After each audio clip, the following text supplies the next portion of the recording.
بسم اللہ الرحمن الرحیم۔ السلام علیکم ورحمۃ اللہ وبرکاتہ۔ نبی کریم صلی اللہ علیہ وسلم نے فرمایا، جو شخص جمعہ کے دن غسل جنابت کر کے نماز پڑھنے جائے تو گویا اس نے ایک اونٹ کی قربانی دی۔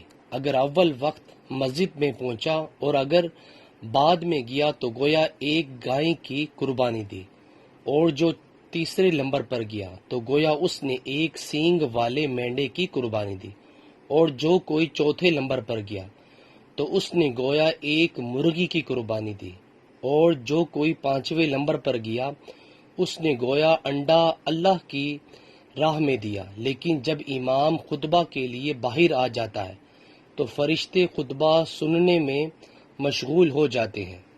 نبی کریم صلی اللہ علیہ وسلم نے فرمایا، جہنم سے بچو، خواہ آدھی کھجور ہی کسی کو صدقہ کر کے ہو سکے، اور اگر کسی کو یہ بھی میسر نہ ہو تو اچھی بات کر کے ہی۔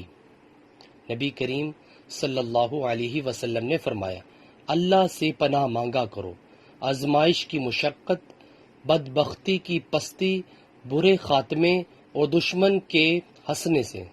نیچے والا موجود ہے۔ سو ویورز، اللہ تعالیٰ سے دعا ہے اللہ تعالیٰ میں بھی اپنی زندگی کو اسلام کے مطابق بسر کرنے کی توفیق عطا فرمائے، اور ہمیں 5 وقت تکبیر اولیٰ سے نماز پڑھنے کی بھی توفیق عطا فرمائے۔ ویڈیو کو شیئر کریں۔ جزاک اللہ۔ السلام علیکم ورحمۃ اللہ وبرکاتہ۔